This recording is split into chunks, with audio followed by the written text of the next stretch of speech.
నుంచి కూడా తిరుపతిలో ఈ రకమైనటువంటి అసాంఘిక కార్యక్రమాలకు నిలయాలుగా రెస్టారెంట్లు లేదా హోటళ్ళు ఉన్నాయన్నటువంటి ఎప్పుడు కూడా వినలేదు కనలేదు. మొదటిసారిగా తిరుపతిలో అంటే మరి చంద్రబాబు నాయుడు గారు తిరుపతి పవిత్రతను కాపాడుతాను అని వీరదండాలు వేసుకొని మాట్లాడుతున్నటువంటి పరిస్థితులలో రోజులలో తిరుపతిలోనే ఈ రకంగా మత్తు పదార్థాలు, మాదక ద్రవ్యాలు, అమ్మాయిల పట్ల అసభ్యకరమైనటువంటి చర్యలు, అమ్మాయిలతో డాన్సులు, ఈ డీజే సౌండ్లు ఇవన్నీ కూడా తీవ్ర కలతలకు గురి చేస్తున్నాయి. ఆక్షేపించవలసినటువంటి అవసరం ఉన్నది. తిరుపతిలో ఉన్నటువంటి ప్రజలందరూ కూడా పెద్ద ఎత్తున దీని మీద ఆలోచించాలి. తిరుపతిలో ఒక దుష్ట సంస్కృతికి బీజాలు పడినాయి. ఈ బీజాలను వెంటనే మనం పెకలించి వేయాలా. పోలీసు అధికారులు, ముఖ్యంగా ఎస్పీ గారు, అలాగే ఎక్సైజ్ అధికారులు వీళ్ళందరూ కూడా అప్రమత్తంగా ఉండాలి. ఇలాంటి వార్త వచ్చిన తర్వాత స్పందించడం కాదు, ఇలాంటి ఏదైనా అసాంఘిక చట్ట వ్యతిరేక చర్యలు చేస్తున్నటువంటి వాళ్ళ మీద నిఘాను పెంచవలసినటువంటి అవసరం ఉన్నది. ఈ రోజున బ్రాందీ షాపులు విచ్చలవిడిగా తెలుస్తున్నారు అన్నటువంటి విషయం ప్రతి ఎక్సైజ్ అధికారికి తెలుసును. ప్రతి ఎక్సైజ్ అధికారి కనుసన్నలలోనే తిరుపతిలో 7 గంటలకే ఉదయం బ్రాందీ షాపులు తెలుస్తున్నారు, 12 గంటలకు రాత్రులు మూస్తున్నారు. ప్రతి బ్రాందీ షాపుకు ఆనుకొని ఒక బారు వెలసింది. ఆశ్చర్యంగా తిరుపతిలో నూతన సంవత్సర వేడుకలు కూడా బహిరంగంగా జరపడం ఆపేశారు. తిరుపతిలో మేము మా ప్రభుత్వం ఉన్నప్పుడు వద్దు, ఇలాంటి కల్చర్ మనం అనుమతించకూడదు, అర్ధరాత్రులు ఈ రకంగా పిల్లలందరూ కూడా కలిసి వేడుకల పేరుతో అసభ్యకరమైనటువంటి చేష్టలు చేయకూడదు అని. అలాంటిది చంద్రబాబు గారి ప్రభుత్వం వచ్చిన తర్వాత ఈ రకంగా వాళ్లకు కావలసినటువంటి వ్యక్తులే ఈ రకంగా చేయడం చంద్రబాబు గారికి తీరని మచ్చ తెచ్చినటువంటి వాళ్ళు అవుతారు.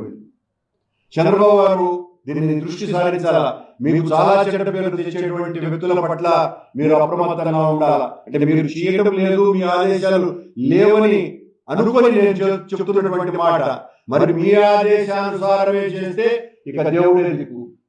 ఎందువల్లంటే ప్రతి నియోజకవర్గంలోనూ కూడా ప్రతి బ్రాందీ షాపు అనుకొని ఒక బారు వెలిసింది అంటే మీకు తెలియకుండా జరుగుతోంది తతంగమంతా అంటే ఎవరు నమ్మలేనటువంటి విషయం. మీరు చెప్పేది ఒకటి, చేసేది ఒకటి, చెప్పేవన్నీ శ్రీరంగ నీతులు అనే సామెతకు అనుగుణంగా ఉన్నాయి అని ప్రజలందరూ అనుకుంటున్నటువంటి మాట. తిరుపతిలో ఈ పవిత్రతను కాపాడండి, ఈ నగరం యొక్క విశిష్టతను కాపాడండి. ఇది మీ ఊరు అని మీరు రోజు చెప్పుకుంటూ ఉంటారు. మా కులదైవం వెంకటేశ్వర స్వామి అని చెప్పుకుంటూ ఉంటారు. మీ ఊరిలో వెలసిన వెంకటేశ్వర స్వామి ఆలయ పవిత్రతను, అమ్మవారి పవిత్రతను కాపాడుకోవాల్సినటువంటి బాధ్యత మీ మీద, మొట్టమొదటి మీ మీద ఉన్నది. ఎందువల్లంటే ఈ రాష్ట్ర ప్రథమ వ్యక్తి మీరు, అధికారం అంతా కూడా మీ చేతుల్లో ఉంది. మీరు కన్ను తెరిస్తే ఈ షాపులన్నీ కూడా చట్ట ప్రకారం ఏ సమయానికి తెరుచుకోవాలనో ఆ సమయానికి తెరుచుకుంటాయి, ఏ సమయానికి మూసేయాలనో ఆ సమయానికి మూసుకొని ఉంటాయి. కానీ ఆశ్చర్యంగా వాటిలో తలుపులు తెరిచారు, మీరు కన్నులు మూశారు. మీరు కన్నులు మూయడం కారణంగానే ఈ బ్రాందీ షాపులు, మాదక ద్రవ్యాలు అమ్మేటువంటి రెస్టారెంట్ల తలుపులు బాగా తెరుచుకొని ఈ రకంగా అశ్లీల చట్ట వ్యతిరేక విశృంఖల కార్యక్రమాలన్నీ కూడా పవిత్రమైన నగరంలో జరుగుతున్నాయి. దీనికి వ్యతిరేకంగా వైఎస్ఆర్ కాంగ్రెస్ పార్టీ ఖచ్చితంగా ఒక ఉద్యమ రూపం తీసుకుంటుంది అని హెచ్చరిస్తున్నాం.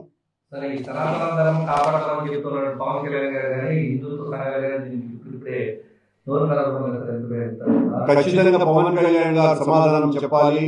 మీరు కూటమి అధికారంలోకి రాకముందు తిరుపతిలో ఇచ్చినటువంటి వాగ్దానానికి భిన్నంగా తిరుపతిలో పరిస్థితులు ఉన్నాయి. మీరు ఆ రోజున మా మీద ఏదైతే ఆరోపణలు చేశారో ఆ ఆరోపణలకు 100 రెట్లు ఎక్కువగా కూటమి పాలనలో అన్యాయాలు జరుగుతున్నా కూడా మీ సనాతన ధర్మ పరిరక్షణకు నడుం బిగించినటువంటి ఆ నూతన పీఠాధిపతి వర్యులైనటువంటి మీరు స్పందించకపోతే మహాపరాధమవుతుంది, చాలా తప్పిదమవుతుంది, సనాతన ధర్మానికే విఘాతం కలుగుతుంది.